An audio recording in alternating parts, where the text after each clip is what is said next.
If they're not doing it on the street now, like donkeys, they're doing it in other places. But it's going to come onto the streets.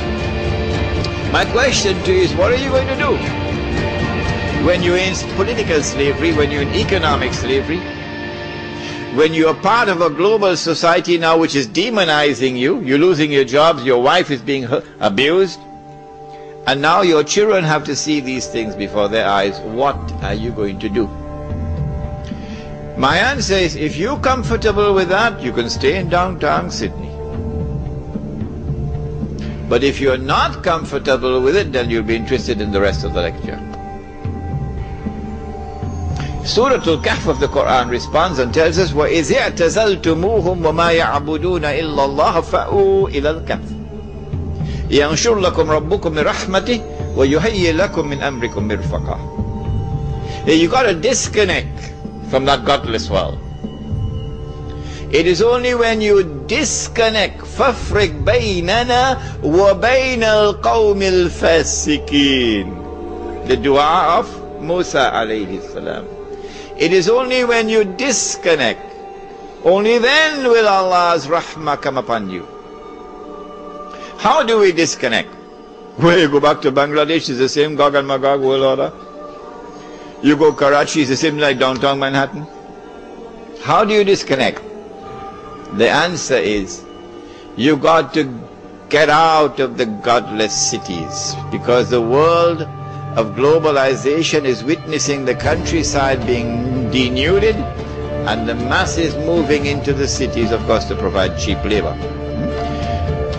As the masses move into the cities, you now have, for the first time in history, mega cities. 10, 20 million people in a city. So we move in the opposite direction from the rest of mankind. That is hikmah. Allah is impressed now by the Muslim who moves in the opposite direction from the global society.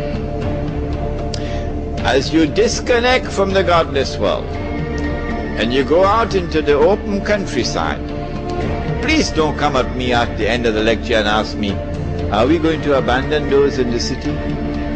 Are we going to have da'wah in the city? Do not come with that question at the end of the lecture. Because go and buy land where land is cheap and where there's water, fertile land. 10, 20 years from now, when this audio tape is in the hands of a little 17-year-old who's not even born today as I'm speaking to you, in his heart this fire, this flame will be burning now. I want to go and do it.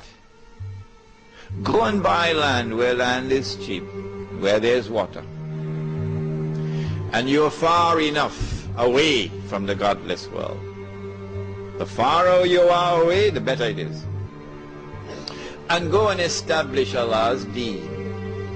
Not at the macro level, because that's not possible, but at the micro level, because that is possible. In this Muslim village, you're not going to abandon jihad. Oh no. The Muslim village cannot threaten the state. Absolutely clear. The Muslim village cannot threaten the state. If you start amassing weapons in the Muslim village to take on Canberra, you'll be destroyed. You will be destroyed, you'll be very foolish.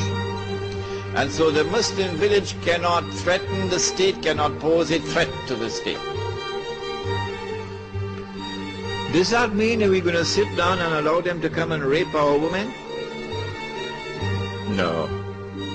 Every single child born in that Muslim village must be brought up as a warrior. You can't do that in the shopping malls of Sydney. As a warrior. We do not threaten you. No. We are not a people who want war with you. No. But if ever you make the mistake to attack us, and there is no way for us to retreat with safety, protect our women and children, you're going to have a fight on your hands. Because we will fight like you've never seen a human being fight before. Every single one of us will be a roaring lion of a man. Because we will say we prefer to die as men than to live as slaves. So for that you need military training. You need to build yourself physically, psychologically. At the same time, all of this preparation is not for the purpose of threatening the state or threatening anyone. The Muslim village must be one jama'ah, because that is Islam. So this is not going to be a Deobandi village, or a Tabligh Jamaat village, or a Barelvi village, or a Salafi village, or a Wahhabi village, or a Ahle Hadith village. Come help me with some more names there.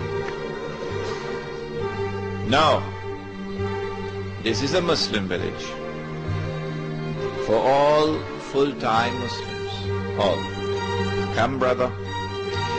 And so the Sufi and the Salafi will live together as brothers in this village. On the condition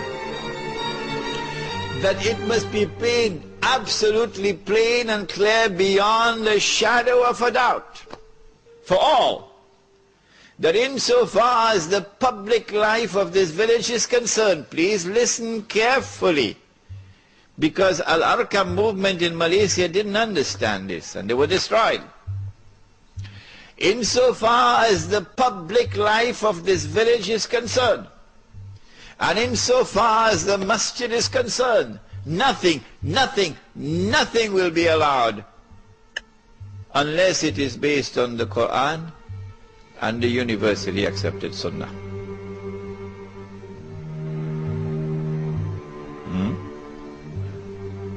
And so if you have a Muslim practice which is not based on the Quran and the universally accepted Sunnah,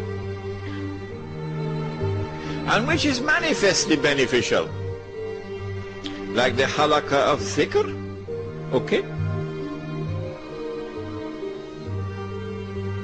Take it in your private life. That's all we ask of you. Take it in your private life.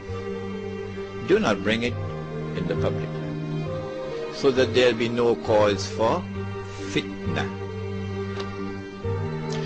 If anybody wants to invade into your private life now and shout out bid'ah and haram, we'll throw him out of that village faster than Federal Express.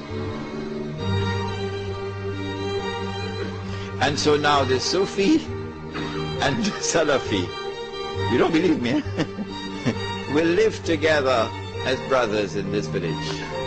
And when they wage jihad, they'll wage jihad side by side. The Muslim village therefore must be one jama'ah and must have one amir. Whoever that amir is, even if he be a black Abyssinian with a head like dried grapes, khutbatul wida, you must obey him. You must obey him on the condition that obedience of the amir does not require disobedience of Allah and His Messenger. You must obey him. If you cannot obey the amir in an order which is just, then goodbye. Go back to Sydney. And now the amir will enforce the deen on the members of the Jama'ah. If you commit a sin for which is a public flogging, and you say, I don't want to be flogged, okay, go back Sydney. You can't live amongst us anymore. If you want to live amongst us, then you have to authorize us to give you the public flogging. And so we'll enforce the hudud in the village on those who consent to allow us to enforce it upon them. And those who do not consent, we ask them to leave. The Muslim village will be an island of Islam in a godless world. Your children will now grow up in an atmosphere which is healthy for them, rather than naked people around them in the shopping malls.